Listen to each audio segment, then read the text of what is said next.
Her husband left her for the mistress, then she dropped the DNA test results on the table. The morning sun cast golden rays through the large bay windows of the Grant family home, illuminating the tidy kitchen where breakfast was served with practiced efficiency. The woman at the center of it all, a poised yet soft-spoken mother named Hannah, moved gracefully as she placed a warm plate of pancakes in front of her husband, David. Across from him sat their teenage son, Ryan, already engrossed in his phone. For outsiders, the scene looked like a postcard of domestic success, a stable marriage, a comfortable home, and a son bound for college. But beneath the polished smiles and morning rituals lay the first tremors of a fracture, invisible to the naked eye. Hannah had built her life around the concept of family, pouring her soul into being a supportive wife and nurturing mother. Yet lately, David's eyes wandered even as he smiled, and Ryan's growing detachment left her feeling like a stranger in her own home. Despite the increasing silence between her and David, Hannah convinced herself that all marriages go through seasons. She clung to old photographs, birthday cards scribbled with "I'll love you forever," and late-night memories where they dreamed of retirement together. She had stood by him during the tough years, when his law firm teetered on bankruptcy, when he lost his father, when they couldn't conceive and had to consider other options. She believed marriage was about weathering storms, and perhaps, she thought, this too was a storm they would survive. But David had become a master of avoiding confrontation, and his kindness had shifted into something mechanical. He kissed her on the cheek without looking her in the eye, praised her cooking while checking his phone. In her heart, she already knew something was ending, and she was powerless to stop it. The first real clue arrived not with a confession but with silence, a changed password on David's laptop. It had always been the same, their wedding date. But now, as she tried to access the shared calendar to schedule a doctor's appointment, it rejected her. She froze for a moment, unsure whether to feel betrayed or simply excluded. The distance between them had grown so gradually, like dust collecting over time, that she had stopped noticing. Then there was the perfume, faint but unfamiliar, that lingered on his shirts when he returned late from work. And the texts, half glimpsed on his phone's screen, short, laughing phrases signed with emojis, the kind he never sent her.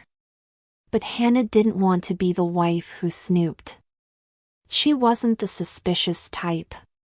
She had always believed trust was sacred. Still, the unease grew stronger with each unanswered question. One evening, while folding laundry in their bedroom, she stumbled upon a receipt tucked into David's coat pocket. It was for a boutique hotel just outside the city. 1 room. 1 night. No business dinner that week, as far as she knew. Her hands trembled as she refolded the coat, placing it gently back where she found it. She didn't confront him. Instead, she lay awake beside him, pretending to sleep as his breathing remained steady, almost too steady, as if he, too, was pretending. Over the next few days, she caught him smiling at his phone when he thought she wasn't looking. Once, when she entered the room unexpectedly, he quickly switched screens and laughed awkwardly, brushing it off. She began to live in a quiet war zone, where every smile he gave her felt like a borrowed gesture meant for someone else.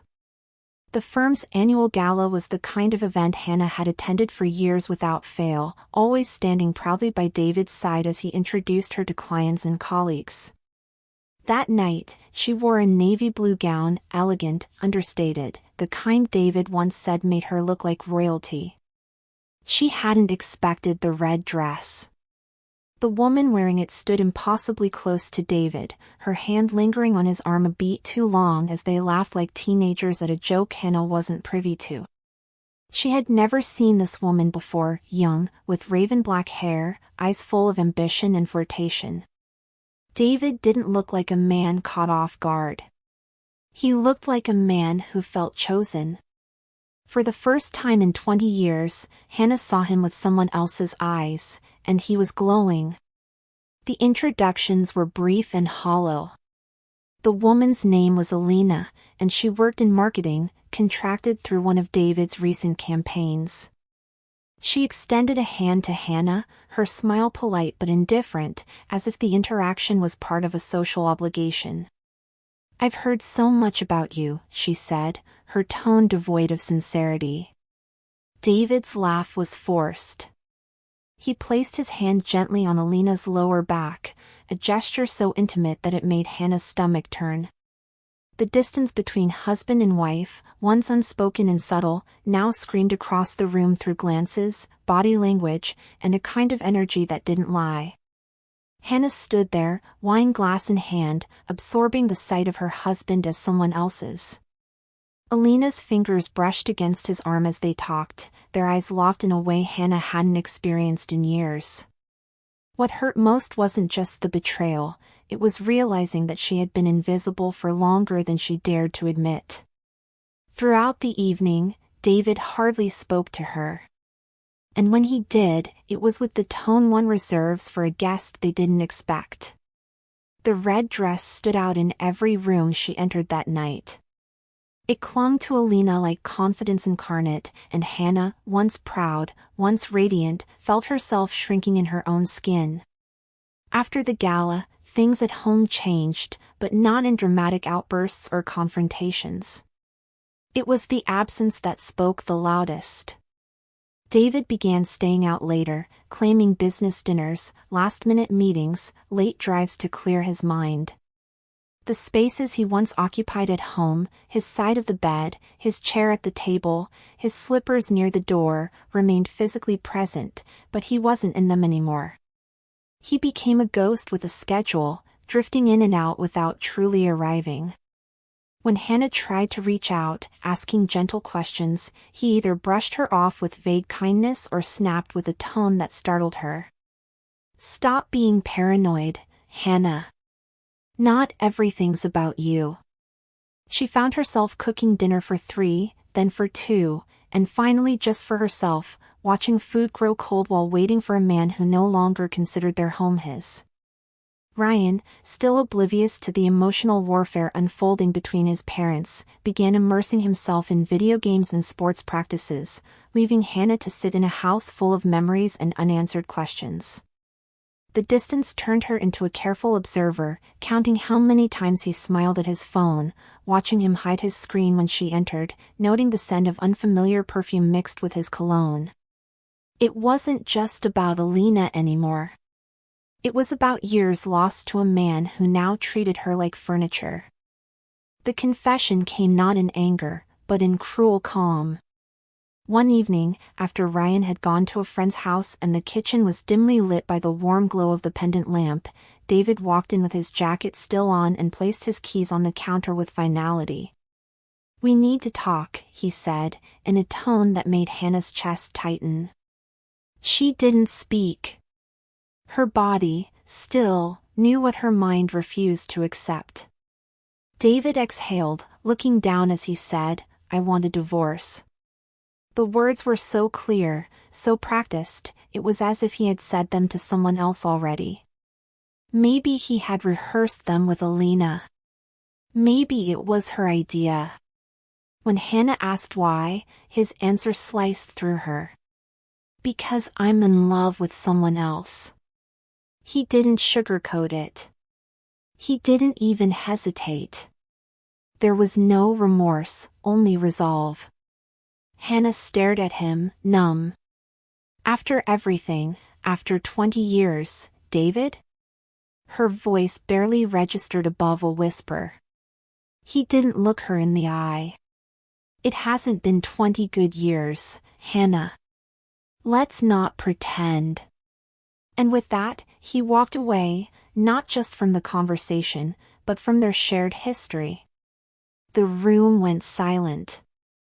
Her ears rang, her legs trembled, and the reality of being discarded, like something worn out and replaceable, settled in.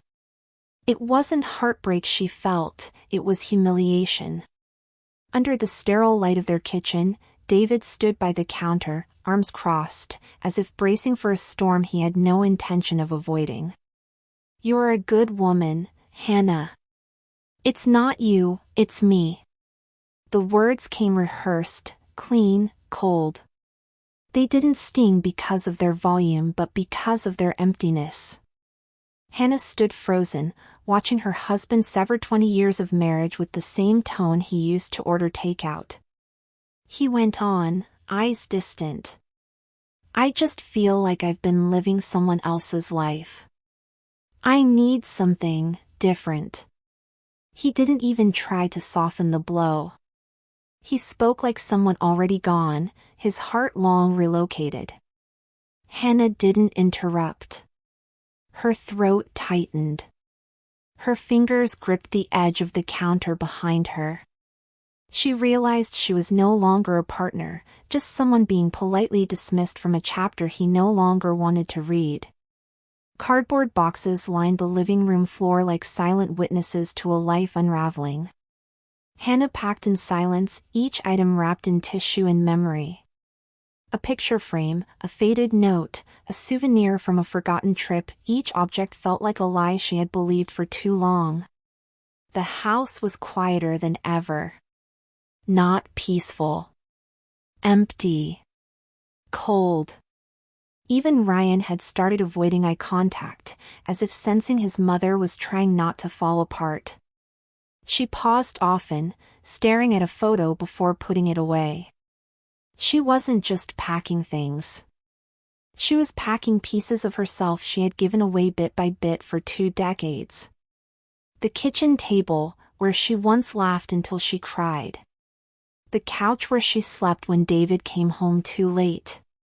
This was her goodbye. But not to a house. To a version of herself she no longer wanted to be. As one last act of routine before the move, Hannah asked Ryan to go in for a physical. It wasn't unusual, just a standard checkup. Ryan shrugged it off, not thinking much of it. But as Hannah sat in the clinic, flipping through an old magazine, something unearthed itself in her memory.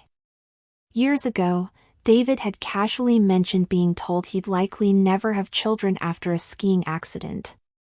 She had laughed then. Now it echoed like a warning. She didn't want to suspect anything. She didn't want to doubt. But when the doctor handed her an envelope marked paternity results, her hands went numb. Her name was listed as the mother.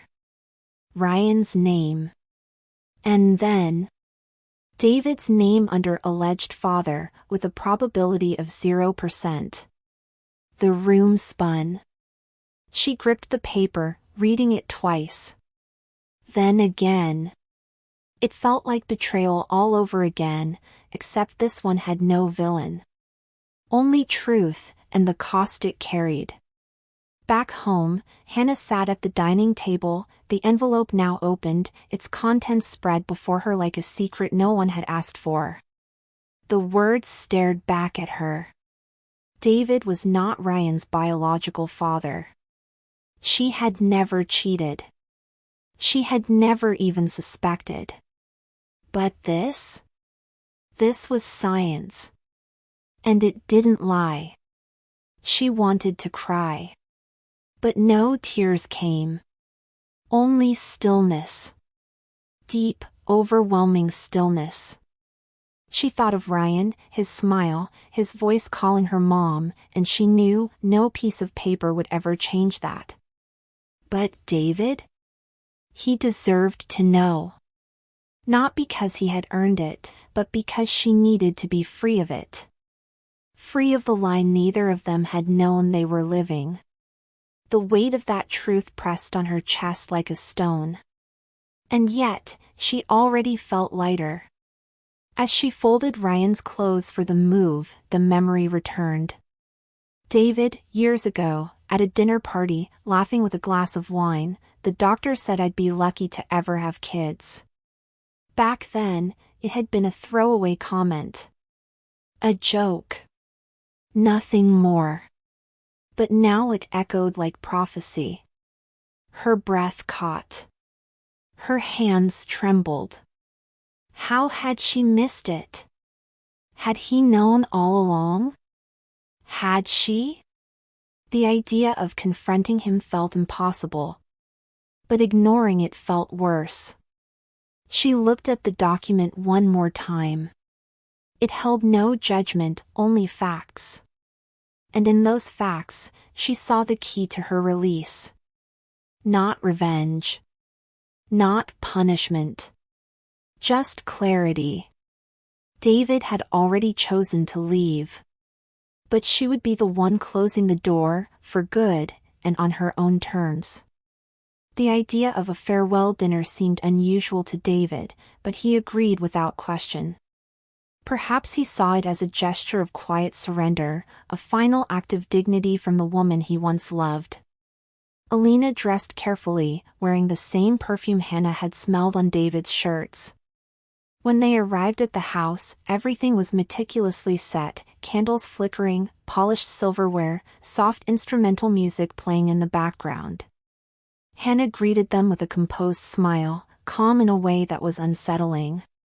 It felt rehearsed, and David mistook her serenity for acceptance. Throughout the meal, she kept the conversation light, asking about vacation plans, sharing anecdotes as if they were still friends. David was relaxed, even cheerful, while Alina basked in her newfound status. But beneath the surface, Hannah's heart was steady and her mind was sharp. She wasn't searching for closure, she was preparing a final truth. As the wine poured and dessert neared, Hannah watched them like a quiet observer, knowing the calm would not last. Dessert was served, a lemon cake, like the ones she used to make on birthdays, and Hannah poured a final glass of wine for each of them. Then, from her coat draped over the chair, she pulled an envelope. Before dessert, she said softly, "I have something you both should see." David raised an eyebrow, intrigued. Alina leaned forward slightly. Hannah slid the envelope across the table and leaned back, watching. David opened it without much thought, but as his eyes scanned the heading, his expression froze. The paper read, "Test results, paternity analysis." His hand trembled. Alina tried to peek over his shoulder, and when he finally turned it toward her, she blinked in disbelief. There it was in black and white, a 0% probability of paternity. The room fell into a strange silence. Only the faint background music continued, irrelevant, out of place. Before either of them could react, Hannah lifted her glass. "Let's toast to new beginnings," she said with a subtle smile. She clinked her glass against the untouched one in front of her and sipped. David sat frozen, gripping the paper. "You knew?" he asked, his voice barely above a whisper. Hannah nodded slowly. "Not until recently. But I thought you both deserved to know before I walked out of this chapter." Alina sat stunned. "Are you saying he's not David's son?" she asked in a trembling voice. "Biologically? No," Hannah answered. "But emotionally? He'll always be." Her voice was calm, clear. David looked down, ashamed, while Alina recoiled. The power they thought they held over her slipped away. At that moment, Hannah wasn't broken. She wasn't defeated. She was free. David's hand loosened, and the paper slipped from his fingers, falling onto the white tablecloth. Alina pushed her chair back, standing abruptly. "You told me you were infertile," she said with disbelief. "Why didn't you say anything?" "You knew." He opened his mouth but said nothing. The shame on his face said enough. Hannah watched them implode, not with satisfaction, but with peace. "I didn't tell you to hurt you," Hannah said gently. "But I couldn't leave without the truth being said aloud." Alina turned to David, furious. "You lied to me. You lied to her. You lied to yourself." David sat in silence, his world unraveling. Hannah stood, retrieving her coat. She didn't need to see the end of the argument, they would turn on each other soon enough. She stepped outside, exhaling deeply into the cold night air, finally untethered. As she walked away, David's voice lingered in her memory. "You knew?" Yes, she did now. She knew the distance in his eyes, the casual cruelty, the way she was discarded. She knew the truth about the child she raised, and she knew the truth about the man she had once loved. But most importantly, she now knew herself, stronger, wiser, unafraid. Inside the house, David sat alone in the dim dining room, the flickering candle casting shadows over his hollow face. For the first time, he realized he had lost everything, not just a marriage, not just a son, but the illusion that he was irreplaceable. The truth didn't just break his pride. It exposed the man beneath it. And that man was very, very small. The house the next morning was still. Not the peaceful kind of silence, but the heavy kind that follows emotional destruction.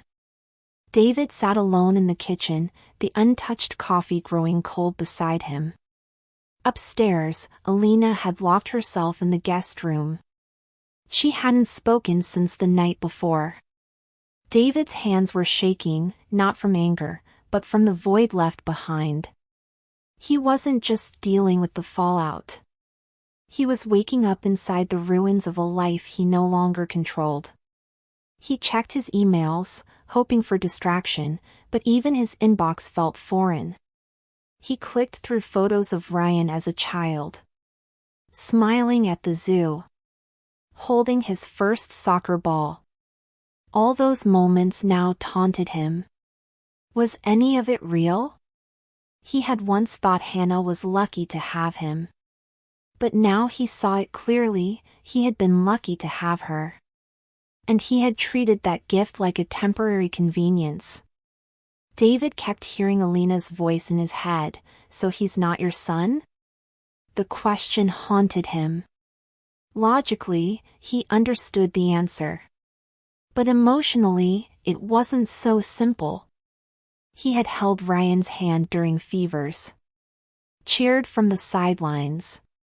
Taught him how to shave. Did blood really undo all of that? Or was he just looking for an excuse to feel like the victim in a story where he was never the hero? Meanwhile, Alina was unraveling. She sat on the edge of the bed, hair unkempt, mascara smudged. "You said you couldn't have kids," she whispered when he knocked. "You let me dream of a future that was never possible." David leaned against the door, too ashamed to speak. "You lied to me, David," she continued. "Just like you lied to her." For once, he had no defense. The man who always had answers now had only silence. David had spent years carefully managing his image, confident, successful, the man others envied. But now, his pride lay shattered.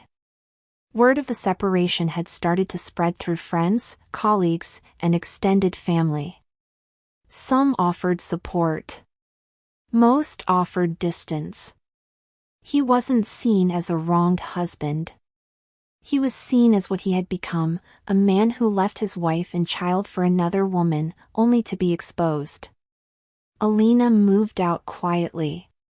No long goodbye, no dramatic argument. Just 2 bags, a final glance, and the front door closing behind her. David watched from the hallway, unable to stop her. She left behind a note on the kitchen table, "You weren't honest with anyone, not even yourself."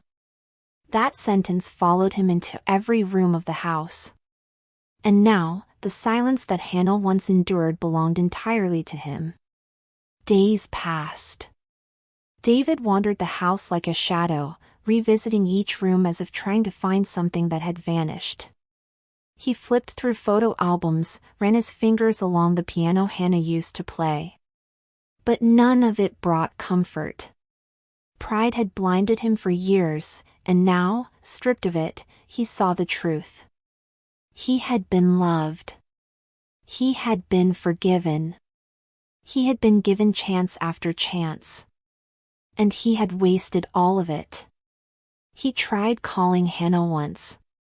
Straight to voicemail. He wrote a long email, but deleted it before sending.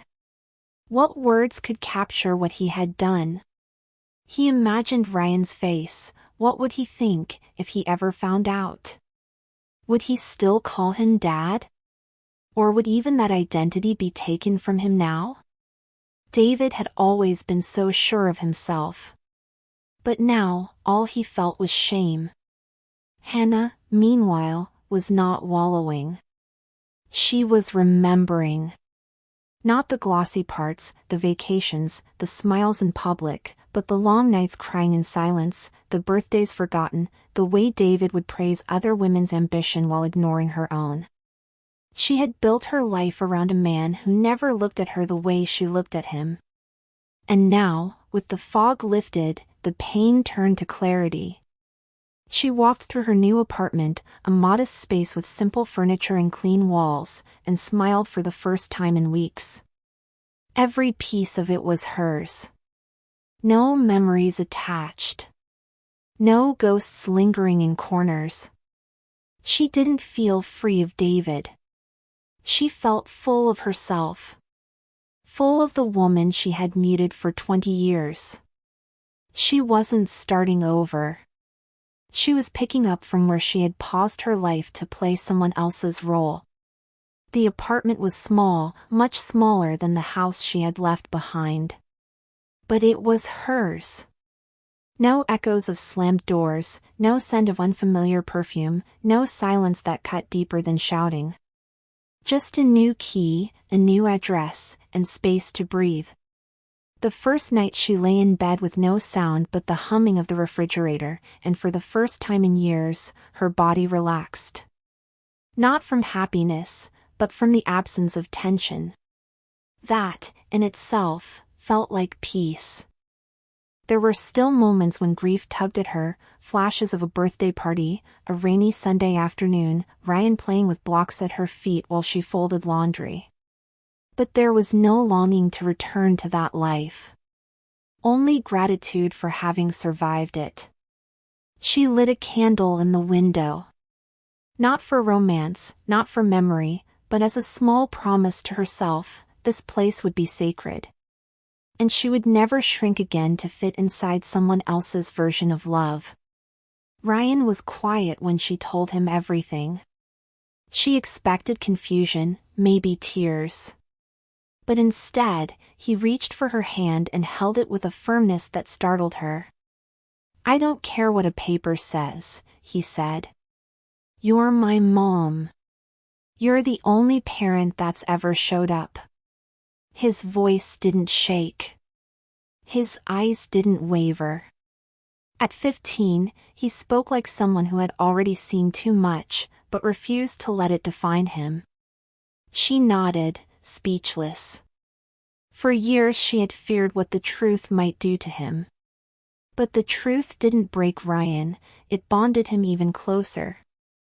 "I don't know who my biological father is," he added. "And maybe I'll want to someday. But right now, I just want you to be okay."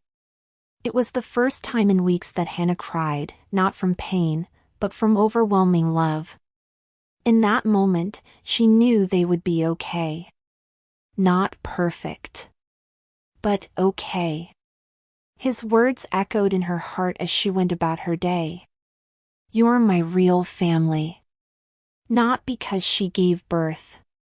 Not because she provided meals or signed school forms. But because she had loved him consistently, without condition, through every twist life threw at them. Love, she realized, was not proven through DNA. It was proven through presence. And she had never left his side. In the days that followed, they fell into a new rhythm. They cooked simple meals together, did homework at the kitchen table, laughed over terrible reality shows. There were no arguments about who was late, no sighs over cold dinners untouched. Just two people rebuilding a home, not from bricks and furniture, but from trust. The kind that doesn't need to be spoken to be felt. Every time Ryan said "Mom," it felt more powerful than ever before. Hannah had sent out resumes quietly, without expectation. It had been years since she had worked in a professional setting, and the gaps in her resume felt like scars. But then came the call, a position at a nonprofit helping women recovering from divorce, abuse, and abandonment. During the interview, when they asked why she was interested, she didn't flinch. "Because I lived it," she said. "And I know how hard it is to start over when everyone expects you to stay broken." They offered her the job that same week. It wasn't glamorous. The office was small, the salary modest. But it felt like purpose. Each woman she met carried pieces of her own story. In their pain, she saw her past. In their resilience, she saw her future. She went home that evening, kissed Ryan on the forehead, and whispered, "It's a beginning. Not just for me, but for us." One rainy Thursday, as she sorted through mail, she found a cream-colored envelope without a return address. Inside was a handwritten letter. The handwriting was elegant. The words, surprisingly humble. It was from Alina. "I didn't know everything," it began. "I only saw what David showed me. But now, I see it clearly." The letter went on to describe how she had been misled, how she had watched David unravel, and how she now carried her own regrets. "I never meant to take something from you," Alina wrote. "But I realize now that I did. Not just your marriage. Your peace. I'm sorry." Hannah read the letter twice. Then folded it carefully and placed it in a drawer. She didn't need to respond. The apology wasn't for her. It was for Alina's own healing. And Hannah had already made peace. She wasn't living in bitterness anymore. That letter didn't define anything. It simply confirmed what she already knew: she had one. It was a quiet Saturday morning when the doorbell rang. Hannah, still in her robe, opened the door expecting a neighbor or a delivery. But standing there, slightly hunched, older somehow, was David. His eyes were sunken, his clothes wrinkled. He looked like a man who hadn't slept in weeks. "I'm sorry to show up like this," he said, voice shaking. "But I didn't know where else to go." She didn't speak. Just stepped aside, wordlessly letting him in, for the first and last time. They sat across from each other at her modest kitchen table, where the sunlight hit his face and made him look almost unfamiliar. "I lost everything," he confessed. "And I know I don't deserve anything from you. But I needed to say that I'm sorry. For everything. For how I left. For how I made you feel invisible." He looked up at her, expecting anger, maybe tears. But Hannah only nodded slowly, her expression unreadable. Hannah folded her hands gently on the table, her voice calm, steady. "I forgive you," she said. "But forgiveness doesn't mean return. It doesn't mean we go backward. It means I no longer carry your weight with me." David's face crumpled, not from shock, but from the pain of knowing this was truly the end. She wasn't bitter. She wasn't angry. She was simply done. And that, more than anything, was what broke him. "I was so wrong about everything," he said. "I thought I'd find something better," but she shook her head. "You weren't looking for better. You were looking for easier." I just stopped being easy to ignore. David bowed his head, defeated. I miss Ryan, he whispered. Then you should have thought about that before walking away, she replied. There was no cruelty in her voice. Just finality. He left without another word. Life didn't suddenly become magical after that. There were still hard days, moments of doubt, bills to pay, chores to do. But for the first time in decades, Hannah felt like she was moving forward on her own terms. Her job became more than just work, it became healing. Her words, once silenced, now gave strength to other women sitting across from her in small rooms, holding back tears. You're not broken, she would say. You're just beginning. At community events and support groups, she became known as the woman who understood without judgment. She never told her full story, but the way she carried herself said enough. Ryan flourished too. His grades improved. He started drawing again. The apartment walls filled with sketches and soft laughter. Their home wasn't perfect. But it was honest. And that made all the difference. One afternoon, months later, Hannah returned to the old house to collect a box of her late mother's keepsakes she had left behind. The property was in disrepair, overgrown grass, fading paint, windows dusty from neglect. She stepped inside and walked through the room slowly. The living room. The dining table. The hallway where Ryan used to race toy cars. Everything felt smaller now. Not because the house had changed, but because she had. She found the box in the attic, tucked beneath an old quilt. Inside were faded letters, dried lavender, and a photo of her wedding day. She stared at the picture. They looked so young. So sure. She didn't feel sorrow. Not anymore. Just closure. She took a final look around and walked out, closing the door softly behind her. Not with regret, but with peace. That chapter was done. Truly done. On a cool spring morning, Hannah and Ryan walked together down a quiet street lined with trees in bloom. He had just gotten his learner's permit, and they were heading to his first driving lesson. They laughed as he stumbled over curbside parking, his face flushed with concentration. She watched him with pride, knowing that every step forward he took was built on the foundation of love, hers. They stopped at a cafe, sharing coffee and a muffin, and for a moment, time stood still.